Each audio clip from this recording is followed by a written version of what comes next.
So I'm just going to give you a little bit of background on, why gentrification began and how it began. So we go back to World War II, and after World War II, there was a federal program called the GI Bill. And the GI Bill gave people who had served in the military, they could get a very low interest loan to buy a house, and they could also get their tuition paid at the city university or at any private university. Now, at the same time that the GI Bill came in, this new phenomena was invented that had never existed before in the history of the world: the suburbs. There had always been small towns, but they had grown up organically. But the suburbs were planned communities that were controlled, that were built outside of cities. And coincidentally, as the government was giving money to veterans and saying, here, you can go buy housing with low interest, that money was actually going through the bodies of veterans into the pockets of developers. So it was like direct money from the government to developers. And a lot of veterans were buying homes in this new thing, the suburbs. But the suburbs were racist. And so this move to the suburbs was basically for ethnic whites, what we call ethnic whites: Jews, Irish, Italians. And this is a period that is known as white flight. It begins after World War II. And so it's a period, it was a big move of ethnic whites out of the city. And the city has very low rents, and there's a lot of open space in the city, and it's not that heavily policed. And so in this period of white flight, you're having two different experiences going on at the same time. People who are living in the suburbs are living in very privatized way of life. Like, you might grow up in a building in New York and you see your neighbors all the time and you hear them have sex and you watch them fight and you see them get evicted and then they break up and then they get involved with somebody else. Like, life unfolds in front of you. But suburbs is privatized. Now, one of the other elements that contributed to this privatization was that during World War II, when a lot of men were fighting the war, women were going into industrial labor. And so women were earning more money than they had ever earned before. But when the men came back from World War II, they got those jobs back.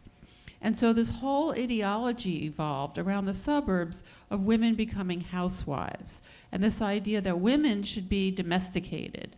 And there are a lot of selling people, that if you live in the city, you're all doing your laundry at the same laundromat. So people are talking and they're interacting.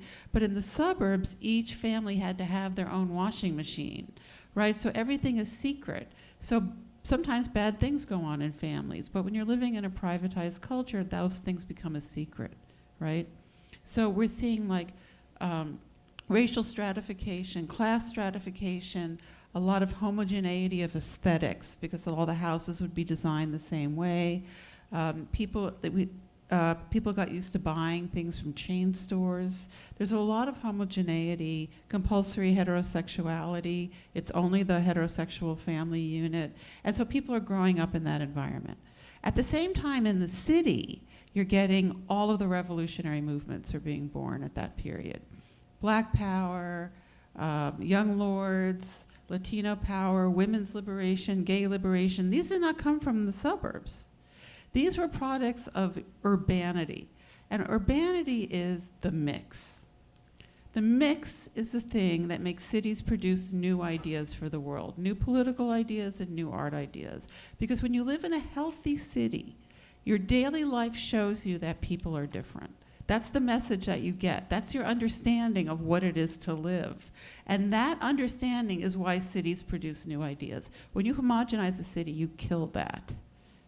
Okay, but that's why in that period, all of these incredible ideas are being formed. Now, I'm not saying that it's because revolutionary movements were coming out of the city in the 70s, but for some reason, gentrification begins in the 70s. And the propaganda that was used to justify it was that the city was going broke. The argument was that there were not enough rich people living in the city, there was not enough taxes coming in, and social services in the public sector could not be supported. And the city needed to attract richer people to expand the tax base. Well, I don't know if you've looked around recently. There's a lot of rich people in New York City today, and nothing in the public sector is functioning. Public transportation is the worst it's ever been. The hospitals are a disaster. The public schools, all of that. Why? Because when Ronald Reagan became president in 1980, they cut taxes, and rich people don't pay taxes anymore. And Trump has cut even more taxes. So you're bringing rich people into the city, but they're not giving anything into the city. Okay, so then we start to see that in the 70s, under the rubric of this ideology, the city stops building low-income housing. There's no more affordable housing or low-income housing being constructed. And instead, you start to see what I think of as corporate welfare. That is to say that our tax money that everyone who works for a living pays went into helping luxury developers, not just like the Trumps and like the people before him, like the Helmsleys, if you remember them. There was like the Imelda Marcos of New York City was Leona Helmsley. Build luxury housing. So there's suddenly no affordable housing is being built, and instead we're seeing that there's condo conversion, and with that condo conversion, there's things like, there's a change in aesthetics and values. So for example, an apartment that would once hold a family, let's say of 6 people, becomes a loft. And then it's for 2 people. Now that is not socially progressive because it's negative, creates more homelessness, yet it gets valued as though it's better. It's more desirable to have a loft. You're considered to have more social currency. So things that are actually socially negative start getting valued as better. Like if you've ever looked at like hipster culture, which is the most boring and unimaginative aesthetically culture that there could be, it's so mass-produced and it's so repetitive, but it brands itself as cool and hip. But it's not. It's the opposite. It's really boring and conformist, right? So this kind of like branding of things as opposite as what they are starts coming into place.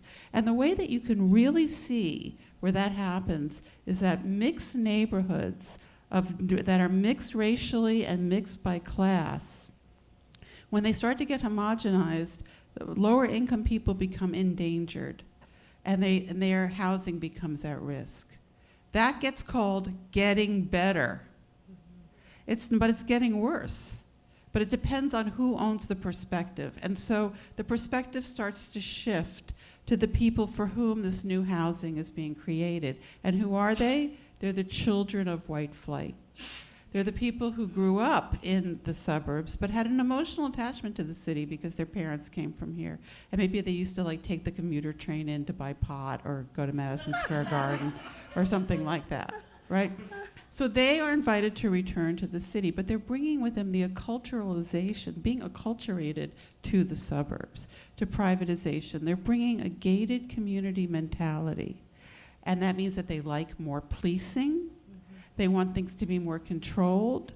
They don't, they would look at the kind of food that they favor, like they like this kind of fusion sort of food that has ethnic origins, but and the word that's used is elevated, but is actually homogenized. And you start to see this, people are more comfortable. They stop going to the Cafe con Leche place and they start going to the $5 cappuccino place. And it's like the $5 cappuccino place opens and all the white people know they're supposed to go there, right? So for the first time in the history of New York City, you get people moving to New York not to become New Yorkers, but to change New York. And that's how we got where we are.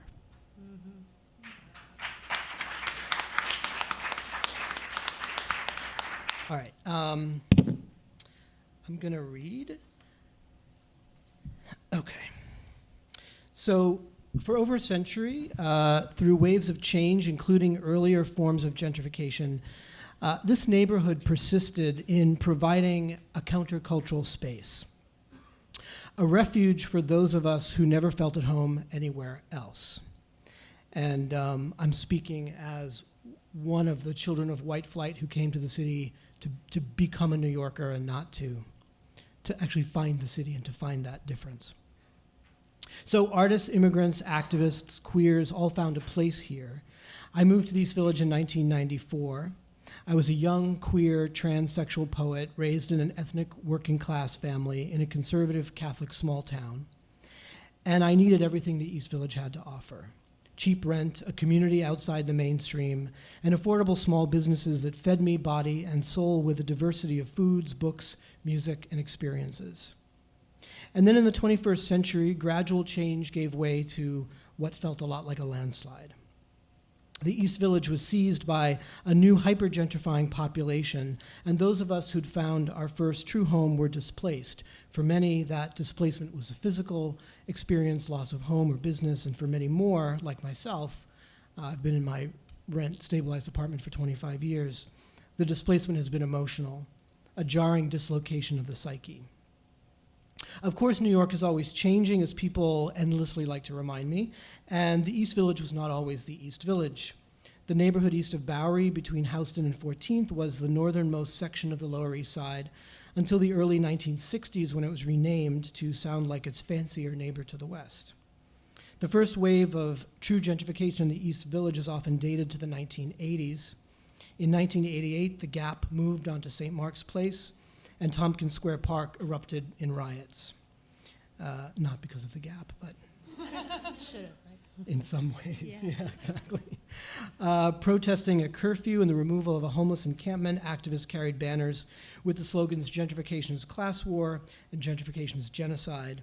They broke into the Christadora, which was a settlement house redeveloped into luxury condos, and chanted, "Die yuppie scum," which I think is where that expression was born in that moment. Throughout the 1990s, Rudy Giuliani fought the, yes. Well, isn't it going to be great to see him go to jail finally? Oh my God, finally, right? After 25 years. He fought the countercultural forces of the East Village with wrecking balls and a paramilitary police force armed with tanks and sniper rifles, if you remember those snipers on the rooftops on 13th Street. Gentrification gave way to what I call hyper-gentrification, a product of late-stage neoliberal capitalism and the process that Sarah described. This advanced gentrification is no longer sporadic, happening here and there. It's not a trend driven by the desires of individuals solely.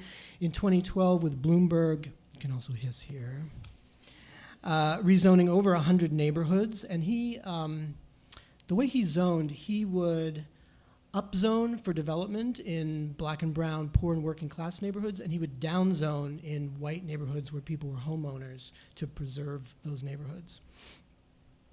I talked to the urbanist Neil Smith, who wrote a lot about gentrification, and he called the process a total class retake of the central city. He told me in an interview, almost without exception, the new housing, new restaurants, new artistic venues, new entertainment locales, not to mention new jobs on Wall Street, are all aimed at a social class quite different from those who populated the Lower East Side or the West Side, Harlem, or neighborhood Brooklyn in the 60s.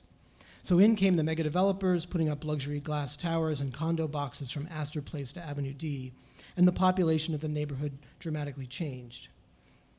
So the East Village has long attracted young people. They were often lefties, beats, hippies, punks, queer artists, and scruffy cast-offs. But in the 2000s, the young people who took over the neighborhood seemed to come straight from the mainest part of the Middle American stream, and they have that, they bring with them that suburbanized kind of mentality. They're the basic bros roaring out of sports bars and plastic Viking helmets to howl in the streets, while the girls stumble out of hot pink Hummer limousines and vomit on our doorsteps.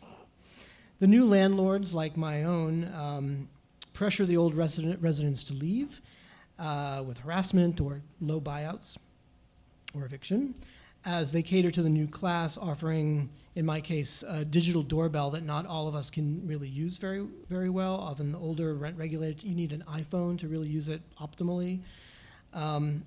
And filling our buildings with surveillance cameras. So where there never used to be surveillance, so we talk about that policing that people want, that sense of safety, there are cameras aimed at all of our doors now when there never used to be. So the new tenants, infamously unneighborly, crowd the hallways with Amazon deliveries. So this is another kind of like when I talk to people who've been in the neighborhood a long time, they'll say there never used to be all these cardboard boxes in the halls, and the Amazon, and you're tripping over them now. So these are people who don't want to shop local, who don't want to interact with the local community and the people. So for those of us who've not yet been physically displaced, this experience is a psychological and cultural displacement. A neighborhood is an emotional ecosystem, and when it's destroyed by gentrification, it's trauma. Mindy Thompson-Fullalove, professor of psychiatry and public health at Columbia University, calls it root shock, a traumatic stress reaction that can increase anxiety and depression.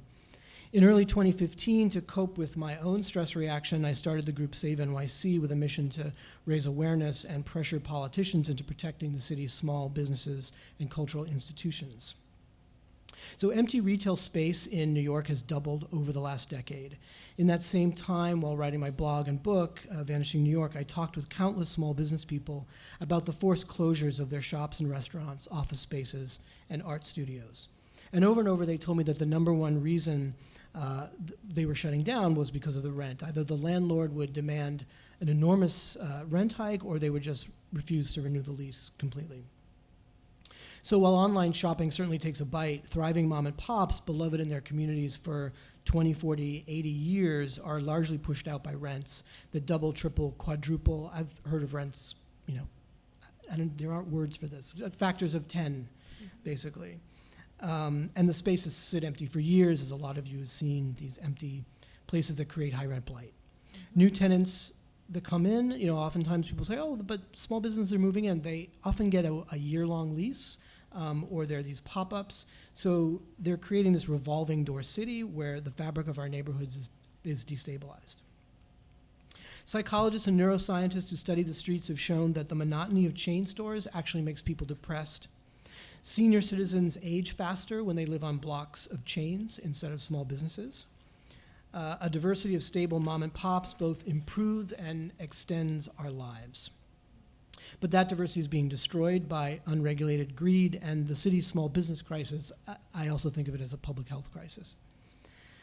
So Save NYC supports the Small Business Jobs Survival Act. Ideally, however, I'd like to bring back commercial rent control, which protected the city's small businesses from 1945 to 1963. A lot of people don't know that we had commercial rent control. Just last month, a Brooklyn council member introduced a new bill for commercial rent stabilization, and I don't know a lot about it, but I know it has some grassroots support, and it looks promising.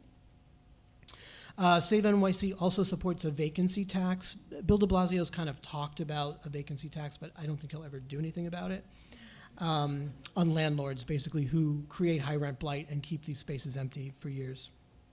And also rezoning to control the spread of chain stores. So, Giuliani used zoning to basically wipe out adult businesses in Times Square and around the city, where you couldn't have one adult business within so many yards of another one.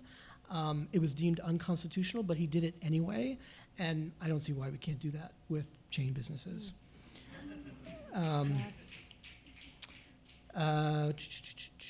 Mostly what Save NYC does is to get press attention and raise awareness.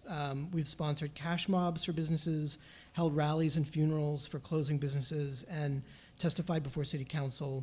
Most recently, we held a cash mob for Gem Spa over on St. Mark's with the Shitty Bank. Have you seen the Shitty Bank installation? Awesome. Yeah, that's you guys. That's Yeah, awesome. yeah. We had designers design it, but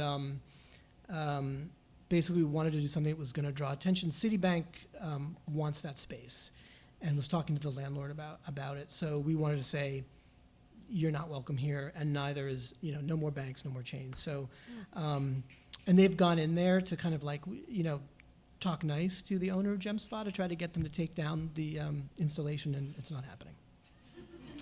So most of my activism has been in the form of writing, and I've found that speaking about this really does help to raise awareness and, really kind of debunk some of the myths. So people who support this kind of gentrification, you'll hear them repeat a lot of the same slogans, like it's natural.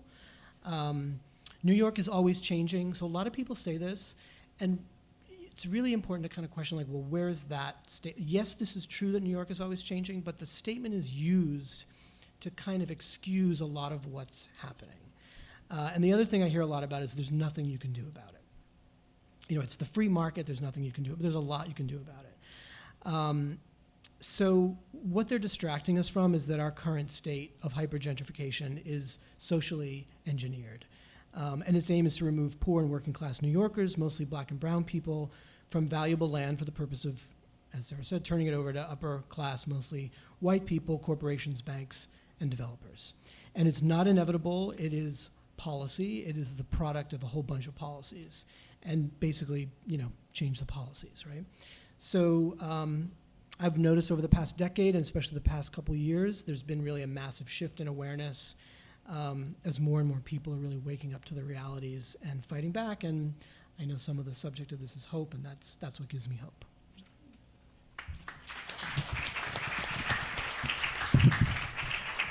So I just have to say that it's like an honor to share space with both of them, because that Jeremiah's blog is, I think, the first entry point for a lot of people to learn about what's happening, and Sarah Schulman's work. I've assigned it, actually I have a student here from Pratt, and I've assigned your readings in my class. So anyway, it's just an honor to share space.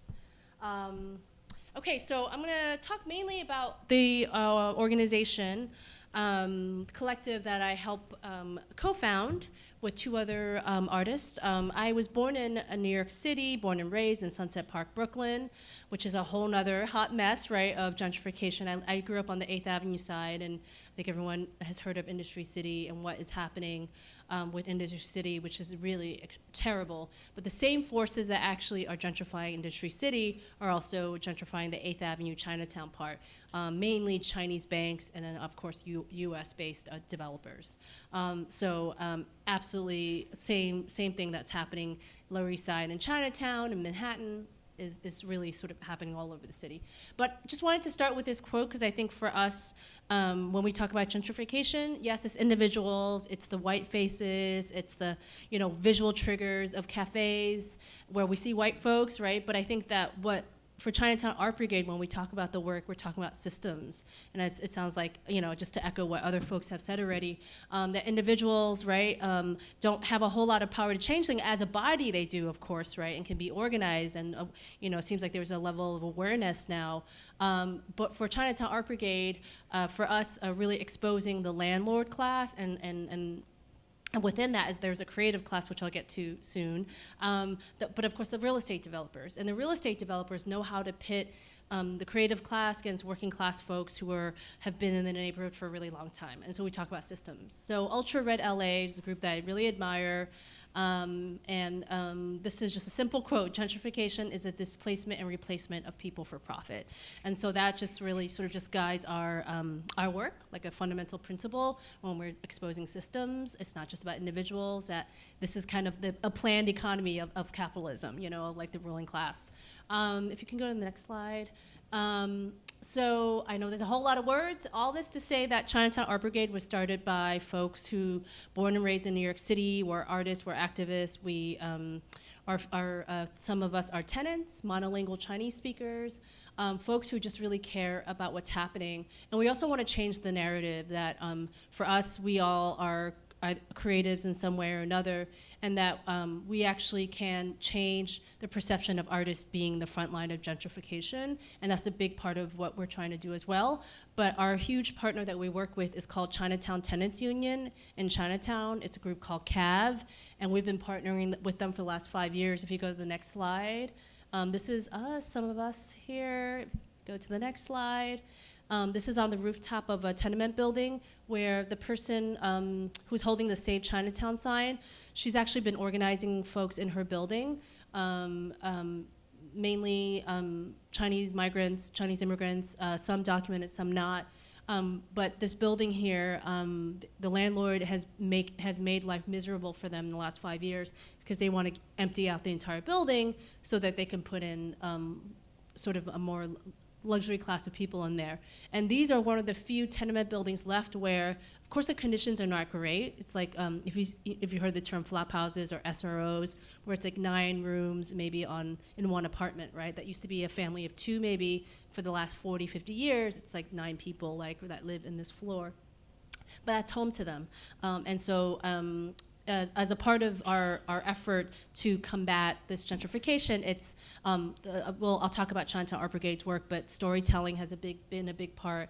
We've been doing these evening projections, using new media in different ways to actually educate even the gentrifiers and even the 3rd and 4th generation Chinese Americans who are actually coming back to Chinatown and gentrifying Chinatown. So we're trying to find new and old ways to use arts and culture and media to really educate folks about what's happening. So if you can go to the next slide. So this is one of the first protests that the Chinatown Tenants Union organized. I don't know if you can see here, but in the back, 280 violations, housing violations. Heat, no hot water, letting like vermin and rats literally run around. I mean, the stories that folks tell us that just deliberately to push people out. And this all accelerated after 9/11. So after 9/11, tons of my parents are garment workers, and they worked in Chinatown, and they actually lost their jobs as well. So a lot of people either couldn't work because trucks couldn't get in, garment trucks couldn't get in to pick up garments, and also it just paved the way for the real estate developers to take all this government money and gentrify Chinatown, Lower East Side. And so a lot of these tenant organizations started after 9/11. Not to say that it wasn't happening before, but accelerated. And then the rezoning happened in Chinatown as well. So just to share with you some stats, there's something called the Chinatown Working Group Plan, which is a group of activists and groups who are pushing for a people-led rezoning plan that would actually protect small businesses and affordable housing and dissuade like the big box stores from coming in and all the condos. Anyway, out of that report, it was 10 years in the making. So these stats are a little bit old, and I'm sure it's actually worse than this. But 30% of the low-income Chinatown residents have declined in Chinatown. So we've lost 30% of Chinese residents, and there's been a loss of 50% of affordable housing units in the Lower East Side in Chinatown, which is about 30,000. And this is in a 10-year period. Again, it's like probably much higher now, right, since this study was done, just to give you a scale of that, right? And also now the new condos that are in Chinatown, median income is like $82,000, right? You have to make $82,000 to even be able to qualify for affordable housing. Yeah, a family of 4 in Chinatown averages still about $27,000 to $32,000 a year. So it's clearly not for people who are the backbone and make Chinatown what it is. If you go to the next slide, and Lower East Side, Chinatown Lower East Side, so we started to do story circles with tenants. So young residents, older tenants, and we started with telling our own stories about displacement. A lot of them talk about displacement from home from China, and then displacement here. And so this was a way to break barriers between the young folks and the older folks. And there were tenants who knew each other and been organizing for years and didn't even know each other's stories. One man talked about how he left China about 14 years ago. He still hasn't seen his son. He's undocumented, so he actually was really afraid about leaving, and he's moved around at least like 6 times in a very short amount of time. He got very emotional too, of course, right? So as we started to, it was 2 months of workshops that we did, intense workshops that we did with tenants, and you can kind of just go through the slides where we did placekeeping walks with them. So they actually shared with us places of importance to them. So they each created their own map. And then we took each tenant, whether it was young resident who maybe is 4th, 5th generation Chinese American in Chinatown, we walked around, we put stickers up, people chalked on the ground saying, where are the stores now, go away, Chinese and English. People would sticker around. This is 2 Bridges, where this huge behemoth of a tower condo, it's gonna be one of the tallest condos in Manhattan, right by the water, 2 Bridges is going up. So this is a take on work in progress. It says gentrification in progress. So people were getting very emotional. People were kind of sharing their memories and what was there before and what was here before as they were walking. And people had a choice of photographing, sketching. People wrote something and shared later, some poetry, Chinese, English. And as a part of that, messaging came out as a part of that with the tenants, like what they wanted to do. for the projections. So some of the tenants there that we work with. And so we did a series of projections at night in Chinatown. And these stories came from the tenants themselves. And if you go back for 1 second, this here is, and you can actually, if you go to our website, you can actually watch the short video. They rewrote a song, a very famous song, a Chinese song, and put like sort of anti-landlord harassment lyrics on it. And so they sang it together, and randomly, older folks, folks we did not know joined in on singing. So it was a moment, a real moment of just sort of like having people come together who didn't really know each other, right? The sidewalk became like this sort of public space of organizing and like coming together and this karaoke. And so it was a way, and because in Chinatown people are working long hours like every other working class neighborhood, so they don't ever have time to actually like go and learn about Chinatown Tenants Union. A lot of them actually said they learned about Chinatown Tenants Union for the first time through these projections. We did these projections at night, deliberately near subway stops, where people were coming out of the subway after work. So if you scroll through that, these are messages that we crafted with them. And so just here, this woman, Mrs. Wong, she lives in the building right across the street, and she's organizing in her building. She's trying to organize a tenant union. And she says, I want you to project across the street because I want my neighbors to not be afraid anymore, to feel emboldened to come forward. And there's lead in the walls. There's been lead in the walls for about 10 years. She has kids and grandkids living in her apartment with her. And so they actually saw it outside the window, and some of them joined in, and some of them wrote their own messages on there. And so it was a really beautiful moment of just like the power of just storytelling and just sharing. So so we had these animations that we made. If you can just kind of go, and then there's something called a people's pad. So if you go through these photos, you'll see that people can write their own messages on there, and it would be it would get projected. So I love that photo because it's like sort of this iconic bus, and this message, which I think encapsulates it pretty well, what is happening to our city. So someone wrote, what happened to, where was this before it was a gallery? Who did you displace, right? So if you keep going through these are just, I like just to show sort of the images. And then a big part of what we've been doing is really calling out the art washing. So the influx of galleries and cultural institutions that have been gentrifying and displacing residents from their homes in the guise of like revitalization, beautification, but it's really about using that community and maybe saying it's a community-based project or beautification project, and eventually they get pushed out. So, so we have worked a lot with Decolonize This Place on a number of things. We had if you go back, we had a town hall. We had a town hall a couple of years ago, and all these galleries came out. This is right after Trump was elected, right? So people were all like, oh, feeling warm and fuzzy, white guilt or whatever was happening. So we had all these like, gallerists come out. We're like, oh, don't pick up, And also just to be, I don't know if folks know what's happening in Boyle Heights, in LA, Boyle Heights, but a lot of these galleries are coming in and gentrifying this Mexican community. So they were just like, kind of like coming just to say I'm the good guy kind of thing, maybe the good gal, good guy. And then if you go to the next one, so this sparked a lot of interest, right? And so, sorry, that slide was not supposed to be there. I'm not sure what that was. But we did some light, we made light signs with this light brigade. But here, I wanted to stop here because Omar Fast is an international artist, and he had a show in Chinatown. And he says, he's from Europe, he says that he wanted to pay homage to a pre-gentrified Chinatown.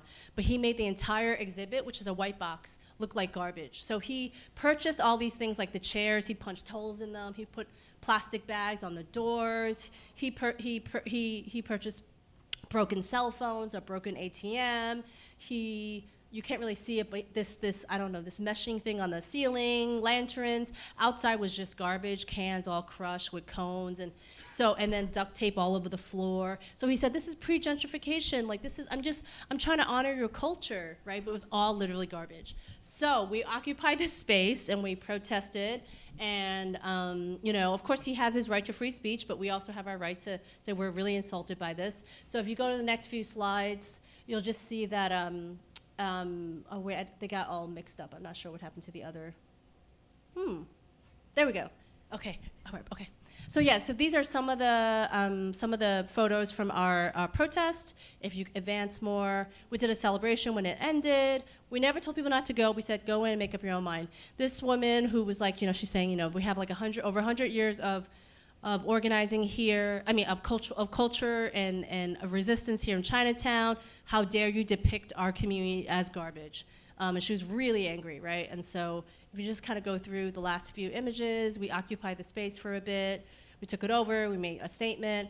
And if you look at the next slide, we got all this press because one artist, this international artist, Omar Fast, was insulted. Yet the violent evictions that happen every day of people does not garner press. I mean, it's insane to me. What world are we living in because of the creative class gets so insulted that this garners all this press?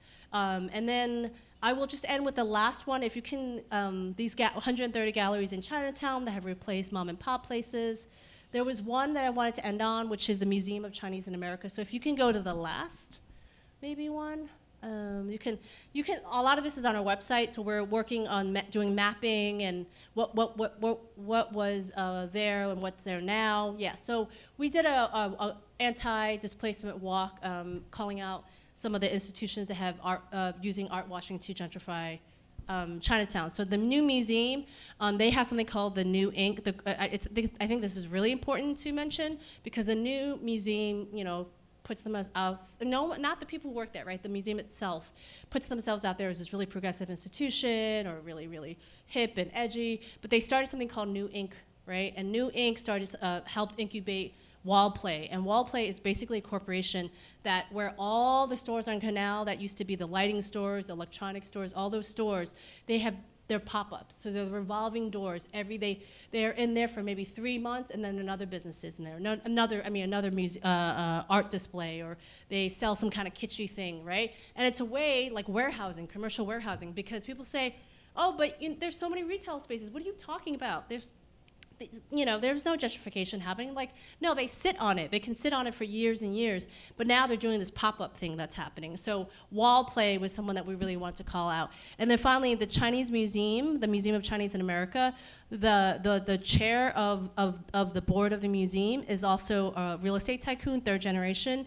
And he busted the union of this restaurant that used to be here, and now it's a hotel. It's the fanciest hotel in Chinatown, called 50 Bowery. And so we made the connection between literally a cultural museum and the Bowery Hotel being there. And it used to be a restaurant, was the first unionized restaurant in the U.S., in the Chinatowns, right, Silver Palace. So it was really important to kind of put that out there. And now, if you forward, they got the contract to go into the new jail. So there's 4 new jails being built, and they bid it for a cultural space. So if you go to the slide with you can just keep going. Just wanted to, that one. So if you go back, so they are gonna, Museum of Chinese in America they're gonna be in the ground floor of a jail. And it's ridiculous. I'll just end there. Sorry, I just.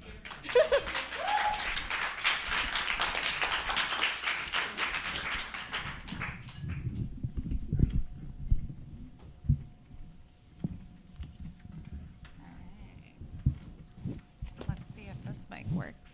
It does. It seems like it.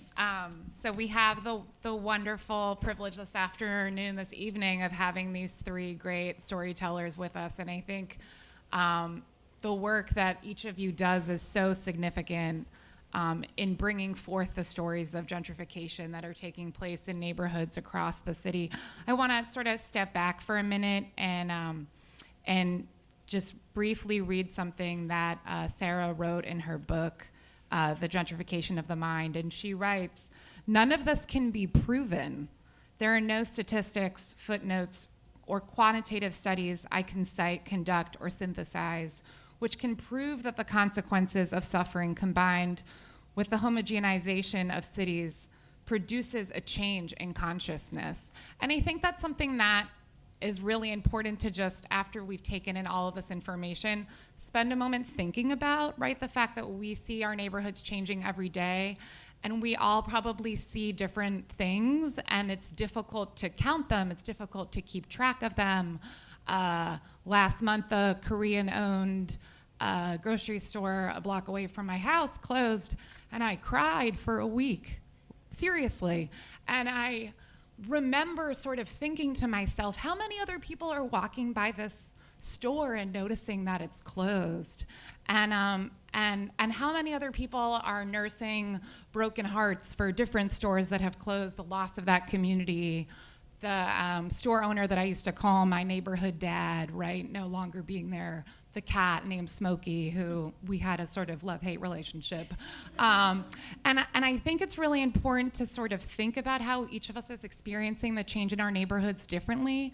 And I want to ask our three panelists to sort of comment on some of the tools that you use in your storytelling and in your documentation of change to capture that and to share that. Sort of, how do you draw people in?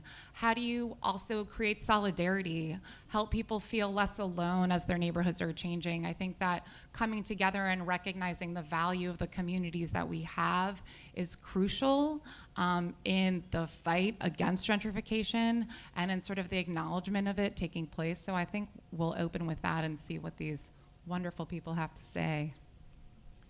Well, I think it's something that both the other speakers raised, which is the difference between individuals and systems.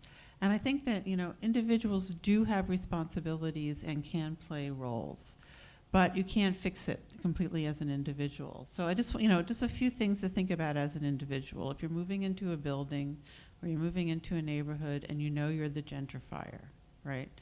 Introduce yourself to your neighbors. Find out if there's a tenants association in your building. Join your local block association. Spend your money in local businesses, old businesses, not just the new gentrified white businesses, and give back to the community. Are you working in soup kitchens? Are you teaching people how to read or how to swim? Like, are you part of your community as an individual?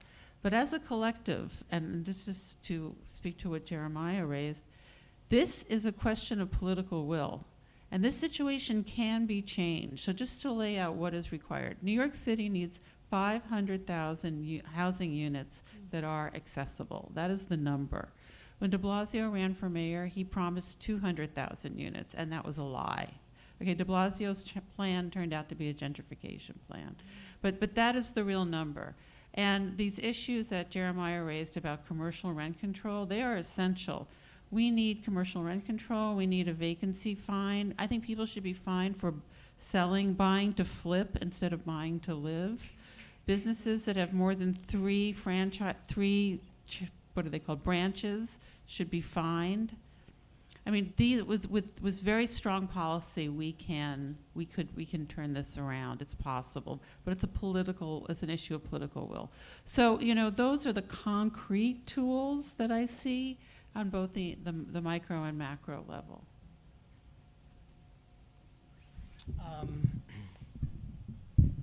For the emotional part, I mean, when I started the blog in 2007, and it had been a few years where I really felt like I kept saying things are really changing in this different kind of way. And my partner, who's a native New Yorker, would say to me, I've lived here my whole life, this is what happens, this is New York, right? And I suffer from a Cassandra complex, which is really like not fun to have, where it's that thing, like you can't, like you were saying in that quote, right? You can't prove it, but that feeling of like something is happening, I can't prove it, I can't put a number on it. So when I started the blog, it was really therapeutic for me because there was a community that grew up around it in the commenters, and then on Facebook people would actually get to meet each other, and there was something really validating in it for me to hear my experience being echoed by other people who were also feeling like something's happening, and then to have that grow and have more and more people, I think as it's gotten worse too, more and more people feeling it and seeing it, and so there's something about the validation of it, right? And when somebody's saying, I harp a lot on that, New York is always changing shit, because I really hate when people say that to me. It's so invalidating when you're crying about your bodega closing, or you're saying, this is really painful, this hurts, I don't know where I am anymore, I feel disoriented when I walk through the streets. There are people moving into my building who, when I talk to them, they look at the ground or they look at me like I'm garbage. I can feel their judgment of me when they look at me. It doesn't feel good. And so to be able to be with each other in that and to be able to say, yeah, you're right, this really sucks, it hurts, and we have to like feel those feelings, and then I think we're in a better place to do something about it. Yeah, I don't know, should I just, oh, this thing is very high up. Yes, I feel like, oh, wow, okay. I know, I'll just hold it. No, similar, I think that there's a piece that, it was really therapeutic actually when we did these walks and people were just chalking in front. I mean, one of the garment workers who came with us, who's also a tenant leader, said she literally lives on Delancey and she makes an effort to avoid the block next to the one next over to her next to her building, because it's all these galleries. And then she worked in this garment factory for about 20 years on the 5th floor. And she's like, I never want to go there. I don't know what it is. And then we said, let's walk together. We'll walk together. And it is a luxury gym now. So I forget what it is. It's, I forget. Anyway, it's like $100 a month or more, $200 a month to join. What's that? Nope. Another like really fancy high-end boutique gym. Like that's how they market themselves. And she started getting really emotional. She's like, I live right there and I avoid this block because I do not want to know what's over here. So she's like, those galleries and this gym. Anyway, all that to say, and then we all did some chalking. People were wrote in Chinese and in English, and people just started sharing at every stop. And I had no idea how emotional it would be, but it was. People were sharing this, oh, that was a bakery, now it's a gallery. And then each time we were walking, they were like, oh, that just changed. That was something else yesterday, that kind of thing. So just being able to have the platform to kind of share and organize, because I think there's something obviously very therapeutic about the sharing part and the cultural making aspect, right? Whether it's the projections or writing or doing the maps. But to me personally, the organizing and going to hearings and protesting at the hearings, at the town hall meetings, all of these presentations by these developers, that gives me joy. Like that's therapy for me, to scream and yell, to hold up a sign and maybe be removed forcefully. I know. I mean, I know for me that's like a privilege for me to be able to be forcibly removed. I'm not someone who is in that precarious situation, but that's there's the art part, but then there's like raise hell and scream, like fuck you, we're not going anywhere, like we're not going to move, and I feel like that is getting louder and louder, and that is actually really inspiring. That gives me hope. So. But I mean, there's also like the reality of where this is going, and just if you look at a map of every piece of construction that's already been approved, and an imagined map of what the city's going to look like when all that's built, actually what they're doing is they're building a whole new city on top of this city, because all existing housing stock has already been seized. So when you look at this new city that's coming with all of these towers, what you see is that, first of all, there's nothing in public space. They're not building hospitals. They're closing them. They're not building public schools. They're not building transportation. And it's not being conceptualized as a place for people to live. And that's why when you see there's so many empty storefronts, that's because street life is not being imagined for the future. What actually is being built are these units, quote housing units, that actually will function like a safety deposit box in a bank. Mm-hmm. It's where very rich people can put their cash, and that's what the function of it is. So it's about moving the city towards a place where where you cannot live in it. Mm-hmm. That's the vision. That's the path that we're on.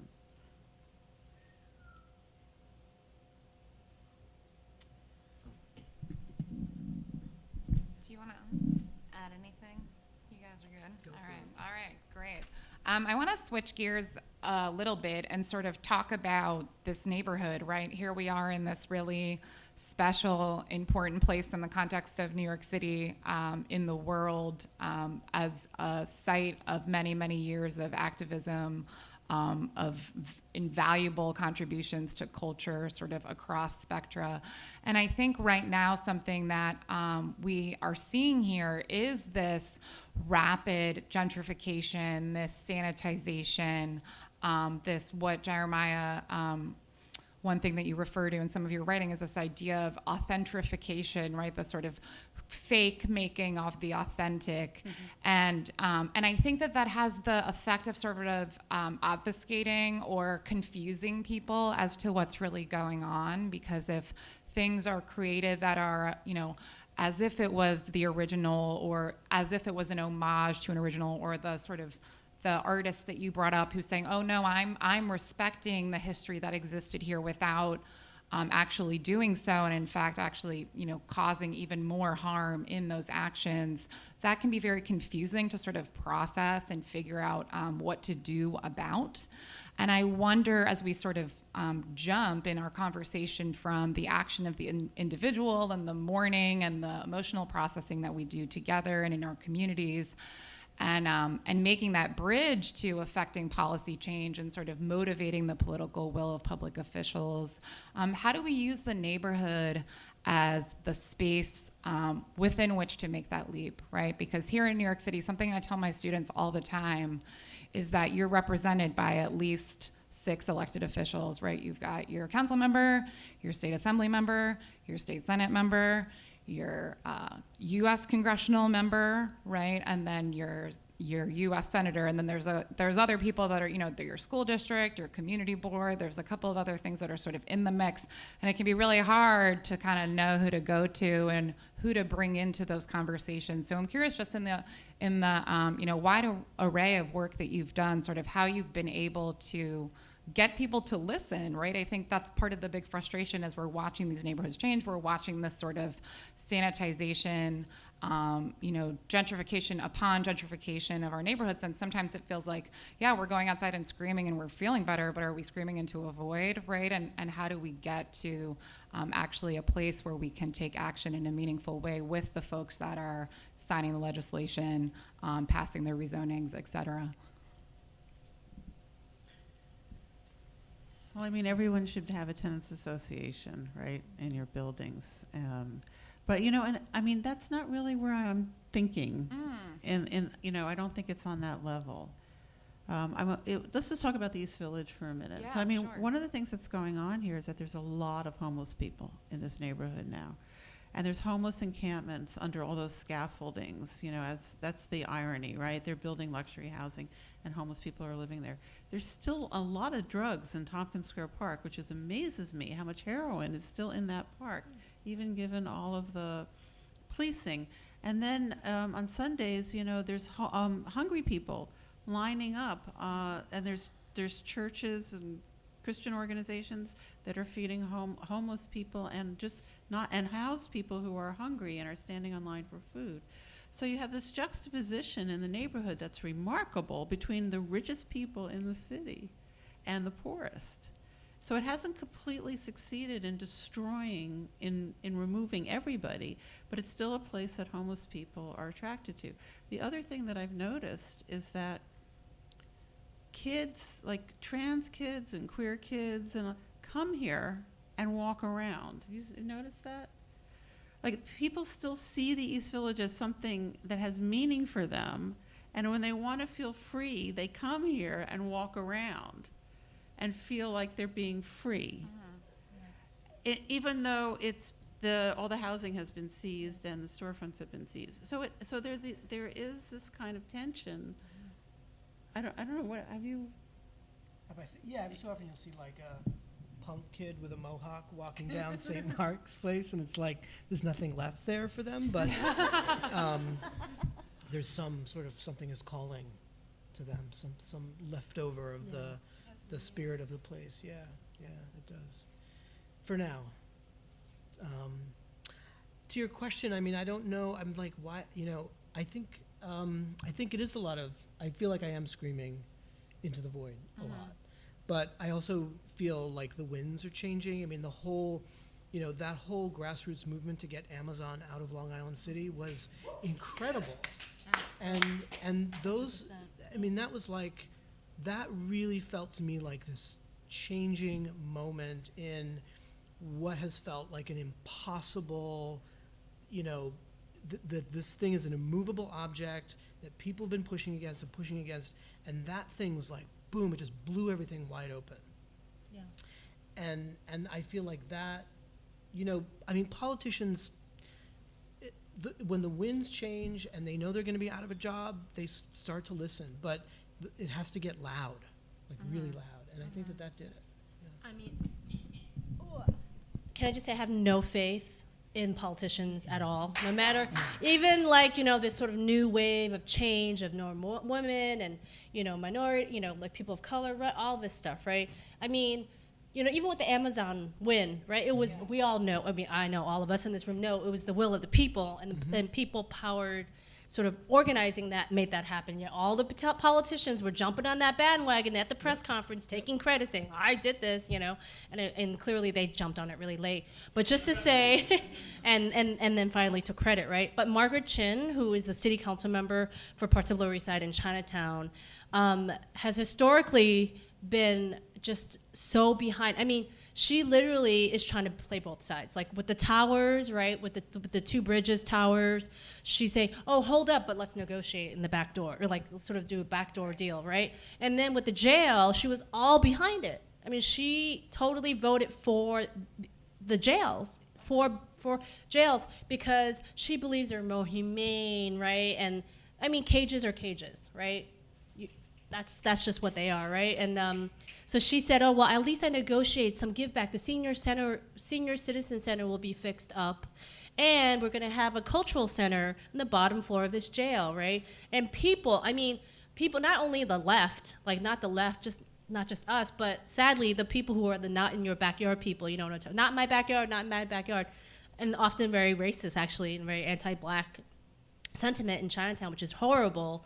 You had the left and the far right saying, we don't want this, yet there's so much money there, so much money, the developers and the vendors and everyone who's going to be banking on it. So anyway, I'm at that point where I just have no faith at all in the politicians, and I know it sounds like such a lame-o thing to say, but unless we organize on the grassroots and dictate to them what they need to do, they're not going to do shit, you know? They're just not, so. Great. Also, because nobody knows what's going to happen in this country. We don't even know what's going to happen by the end of next week. Yeah, sure. But I like AOC. I love her. I like AOC. Okay. I like AOC. She is an exception. And actually, I like Bernie. I like Bernie too. Okay, that's true. All right. So I more like, and I agree with you. The city, I mean, city politics actually in so many ways are so much more important in a way, like in terms of what we're talking about with gentrification.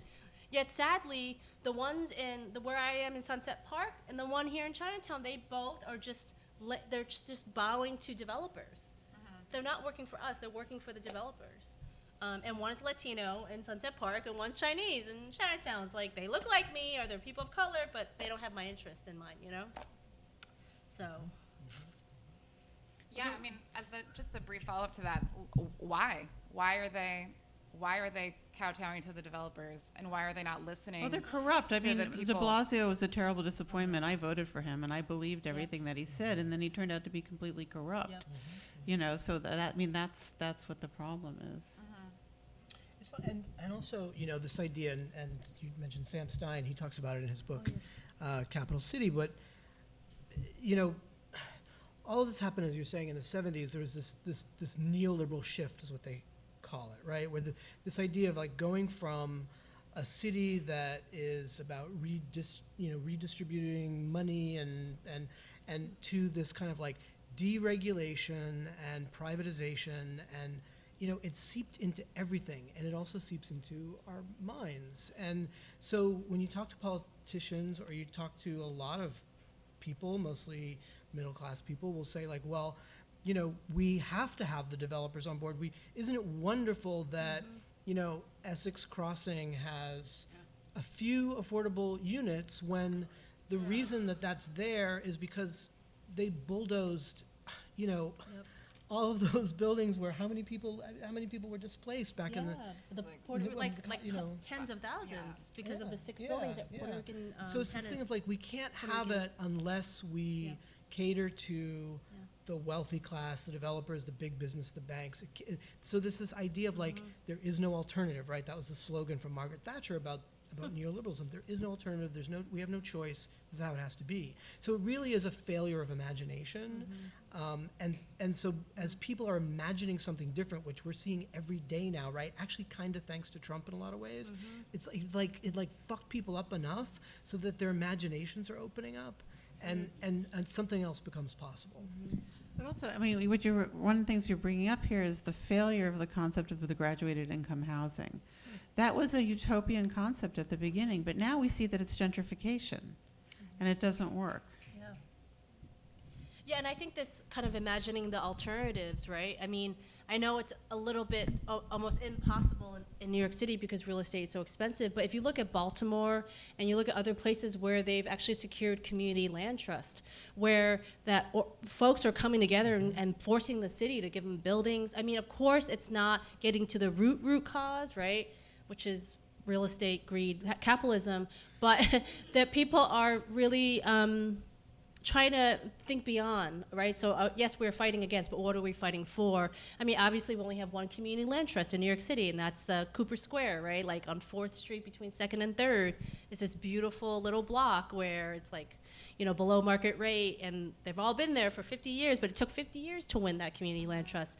But there are other ways of imagining beyond this, and I think that Trump has opened a window in a way, right, around this. But it's interesting, like the gallery started a group called Art Against Displacement, like around here in Lower East Side, Chinatown.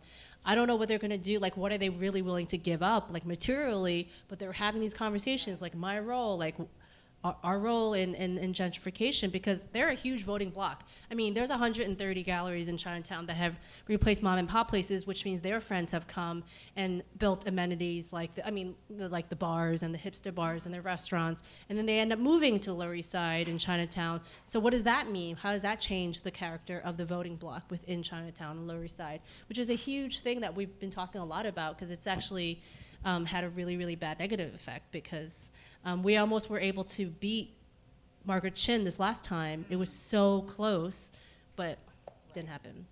So, we just have a few minutes left before we transition to the poets. So I'd like to give anybody who would like to ask a question an opportunity to do so. Questions? Yeah, go ahead.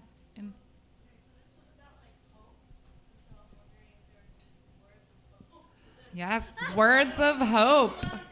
That's a good point. I mean, like I said, the Amazon thing gave me a lot of hope, and the feeling of a shift in imagination that I really feel like, just in the way when I talk to people about this stuff, there's a lot less pushback than there used to be. There's a lot more people are like, oh yeah, that's right, and it's just something has changed. Yeah, absolutely. I think something has almost changed. Something is changing. It's like poetry here. No, it's the Amazon thing, something really concrete that definitely gave me hope. But I think what you said about people's consciousness changing, and again, we're in a bubble. We're in a New York bubble. Maybe I'm in a liberal bubble in my own world where I could be imagining this, but I think that people who weren't open to the idea that they would say gentrification is inevitable, you can't stop it, evolution, things like that, are starting to question that, because they're starting to see this decay of.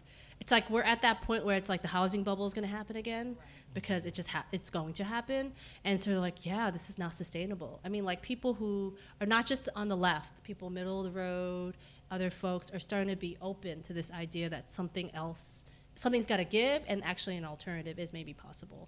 So I don't know, but I don't know if that's hope or just seeing, like literally. What's that? Just a wait and see. Yeah, it's a wait and see. There's hope for hope. Yeah, go ahead. First of all, thank you so much. I feel like I've learned so much from this. One thing that's been on my mind a lot with like this idea of like the suburban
of the of the gentrifier conflict with the black or brown person that then there's it just feels like this really interesting cultural phenomena that I'm noticing happening again and again.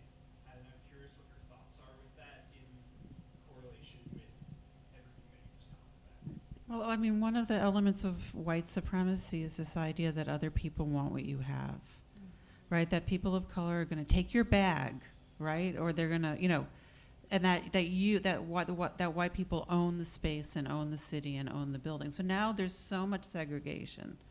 I mean, the city has become so segregated that when white people see people of color in their arena, they think that they are being threatened. That's how heightened it is. I mean, I teach this on Staten Island, which is very mixed, and the difference between Staten Island and Manhattan is so remarkable, and what you see is that everyone is living together except white people. White people have separated themselves from the rest of the city. So that's what I think is causing that projection. It's an inner anxiety that gets externalized. So because people are racist, they then think that they're in danger, but they're creating it. One of the things I thought of as you were talking was the idea from the urbanist Neil Smith. He talked about the revanchist city, which I find really useful. So revanche is French for revenge.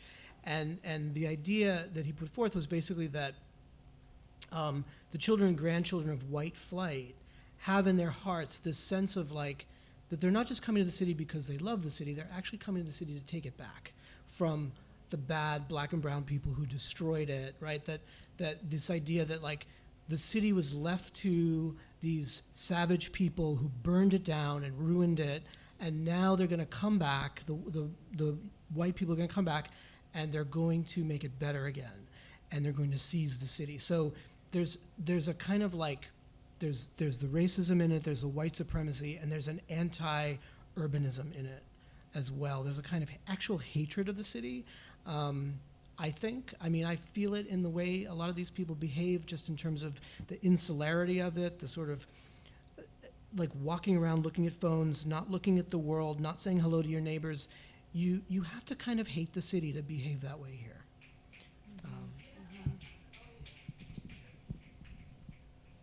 You're good? Yeah, go ahead. I'm a second-generation Lower East Side settlement house worker, and have worked really closely with NYCHA residents. And I have not heard the word NYCHA come up this whole evening. And I'm interested in how can we build more solidarity with NYCHA tenant associations who are feeling increasingly isolated and like strangers in their own communities. How do we, I mean, these are tens of thousands of people. These are great, 46% of this neighborhood lives in public housing. So how do we engage NYCHA residents in all these, in all this work? Great point. I just want to clarify, because I do this all the time in my classes where I just start saying acronyms and everybody's like, what the hell are you talking about? What is a DINK? NYCHA is the New York City Housing Authority, just for anybody who's like, NYCHA?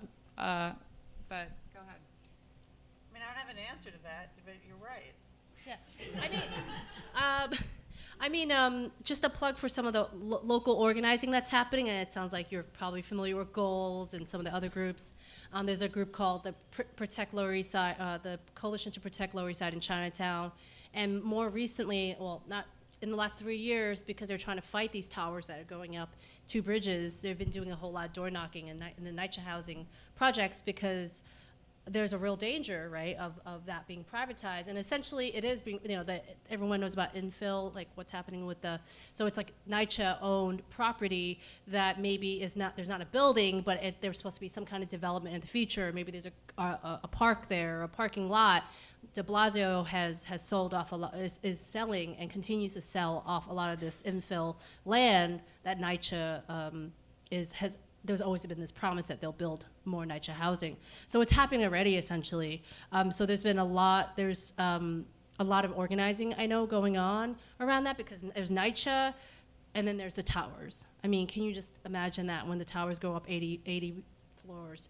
And then the group that I work with in Chinatown, CAV, the Chinatown Tenants Union, has been doing a lot of work, specifically the Queensbridge, NYCHA, Long Island City, which is the biggest NYCHA complex, if folks don't know, in New York City, the most diverse. And there's also the same danger of privatization, and just letting repairs go on undealt with for a long time, because Long Island City is like, it's Long Island City, right? So all that to say that is part of the, I mean, we didn't mention it, but. I just want to say, for the sake of the audience, also that like a lot of people living in NYCHA apartments in this neighborhood are paying serious rents of $1,500, $1,700, and living in subpar in NYCHA. Yes, and I think that and what they get for that is not a lot, but I think there really does need to be a recognition that people living in NYCHA are working class. I think it's only like 15% of people who live in NYCHA who are on public assistance, and we definitely need to close the divide so that we have a much more effective movement. I agree, yeah. And even those, I mean, there's nothing wrong with being on public assistance. I mean, I think they're all working people. They're raising the children. They're workers and, raising the generation. There's just been a lot of I hear you, yeah. a lot of people not feeling seen for being long-term, multi-generational, serious, rent-paying residents of this community, and it would be great to think of ways to, really, really expand the movement. That's a really important point. Thank you. Yeah, I think it's an incredible point. I think actually, unfortunately, we have to end there because we've got to move on to our poets. But I think you've raised this really important point that, in general, I think one thing in terms of going back to the first question about hope, right? I think, I'm a Sagittarius. We're famously optimistic. But I think one thing that is hope and is hopeful is us, right? Getting out of our phones, choosing to patronize small businesses, organizing maybe within our buildings, but also across our buildings, having intersectional, cross-generational, cross-demographic conversations, because as we spoke about at the beginning of the discussion, that's the history of this city, right? And that's the history of this neighborhood, right? Is a lot of different kinds of diversity and intersectionality coming together. So if there's anything that we take out of this room this evening, I think it's to figure out ways to be better neighbors, and to think about the ways that perhaps we're not fully considering our role in the context of the place that we live, or the capacity that we have to expand that role as a neighbor, however you define that. So thank you. We're gonna